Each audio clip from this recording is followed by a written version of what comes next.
പണ്ട് പണ്ട് ദൂരെ ഒരു ഗ്രാമത്തിൽ മേരി എന്ന് പേരുള്ള ഒരു പെൺകുട്ടി ജീവിച്ചിരുന്നു. അവൾ ദൈവത്തെ അതിയായി സ്നേഹിച്ചിരുന്നു. എന്നാൽ മരണാസന്നമായി അവൾ കിടക്കയിലായിരുന്നെങ്കിലും ദൈവത്തെ അറിയുകയും സ്നേഹിക്കുകയും ചെയ്തിരുന്നതുകൊണ്ട് അവൾക്ക് മരിക്കുന്നതിന് ഭയമില്ലായിരുന്നു. അവൾക്കറിയാമായിരുന്നു അവൾ എത്രയും വേഗത്തിൽ കർത്താവിനോടുകൂടെ സ്വർഗത്തിൽ ഇരിക്കുമെന്ന്.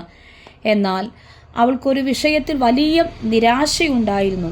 മേരി ചുറ്റുവട്ടമുള്ള ആരോഗ്യവാന്മാരായ ആളുകളെ കാണുമ്പോൾ അവൾക്ക് ഇതുപോലെ ആരോഗ്യവും ശക്തിയും ഉണ്ടായിരുന്നെങ്കിൽ കർത്താവിന് വേണ്ടി എന്തെങ്കിലും ചെയ്യാമായിരുന്നു എന്ന് ഭാരത്തോടെ ചിന്തിക്കാറുണ്ടായിരുന്നു. ഒരു ദിവസം അവളുടെ പാസ്റ്റർ അവളെ സന്ദർശിക്കുവാനായി വന്നു.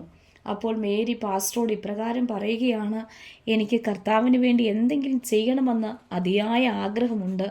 ഞാൻ ഇവിടെ വെറുതെ കിടക്കുന്നത് ഉപയോഗശൂന്യമായി എനിക്ക് തോന്നുന്നു എന്ന്. അപ്പോൾ പാസ്റ്റർ അവളോട് വളരെ വാത്സല്യത്തോടെ പറഞ്ഞു: നിന്റെ രക്ഷകനു വേണ്ടി എന്തെങ്കിലും ചെയ്യുവാൻ ആഗ്രഹമുണ്ടെന്ന് അറിഞ്ഞതിൽ വളരെ സന്തോഷമുണ്ട്. നിനക്ക് കർത്താവിന് വേണ്ടി ഒന്നും ചെയ്യുവാൻ കഴിയുന്നില്ലല്ലോ എന്നോർത്ത് വിഷമിക്കേണ്ട. ഒരു കാര്യം ചെയ്യുവാൻ സാധിക്കും. മറ്റുള്ളവർക്ക് വേണ്ടി പ്രാർത്ഥിക്കുവാൻ കഴിയും. ആർക്കെല്ലാം ഒരു പുതിയ ഹൃദയം വേണമെന്ന് നീ ആഗ്രഹിക്കുന്നുവോ അവരുടെ പേരുകൾ പേപ്പറിൽ എഴുതി വെച്ച് അവർക്ക് വേണ്ടി പ്രാർത്ഥിക്കുക. ഇത് കേട്ട ഉടനെ മേരിയുടെ മുഖം സന്തോഷം കൊണ്ട് നിറഞ്ഞു. അവൾ പാസ്റ്റർക്ക് വളരെ നന്ദി പറഞ്ഞു. ഞാൻ അതിനെപ്പറ്റി ഇതുവരെ ചിന്തിച്ചില്ല. ഞാനിപ്പോൾ മുതൽ അതുപോലെ ചെയ്യുമെന്ന് പറഞ്ഞു തീരുമാനമെടുത്തു. പാസ്റ്റർ മേരി ഇപ്രകാരം ആശ്വസിപ്പിക്കാൻ കഴിഞ്ഞതിൽ സന്തോഷിച്ച് മടങ്ങിപ്പോയി. എന്നാൽ അവർ തമ്മിൽ നടന്ന സംഭാഷണത്തെക്കുറിച്ച് പാസ്റ്റർ മറന്നുപോയി. കുറച്ചു നാളുകൾ കഴിഞ്ഞപ്പോൾ അവരുടെ സഭയിൽ പതിവിലേറെ ആളുകൾ വരാൻ തുടങ്ങി.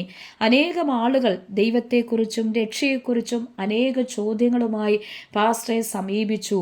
ധാരാളം ആളുകൾ സഭയുടെ അംഗങ്ങളായി തീർന്നു. ആ ഗ്രാമത്തിലെ സഭാഹാൾ ആളുകളെ കൊണ്ട് നിറഞ്ഞു കവിഞ്ഞു. അവളുടെ മാതാപിതാക്കളും മറ്റു കൂട്ടുകാരും വന്ന് കർത്താവ് അനേകരെ രക്ഷയിലേക്ക് നടത്തുന്നതിനെക്കുറിച്ച് പറയുമ്പോൾ മേരി വളരെ ആകാംക്ഷയോടെ കേട്ട് സന്തോഷിച്ചു കൊണ്ടിരുന്നു. കുറച്ച് മാസങ്ങൾക്ക് ശേഷം മേരി മരിച്ചുപോയി. അവളുടെ തലയിണയുടെ അടിയിൽ നിന്ന് അവളുടെ അമ്മ കുറെ കടലാസ് ചുരുളുകൾ കണ്ടെടുത്തു. അതിൽ 56 ആളുകളുടെ പേരുകൾ എഴുതിയിരുന്നു. ഓരോ പേരിനും പിന്നിൽ ഒരു ടിക്ക് ഇട്ടിരുന്നു. ഓരോ പ്രാവശ്യവും ഓരോരുത്തരുടെ മാനസാന്തരത്തെ പറ്റി കേൾക്കുമ്പോൾ അവരുടെ പേരിന് നേരെ ടിക്കിട്ടു ദൈവത്തെ സ്തുതിക്കുകയുമായിരുന്നു.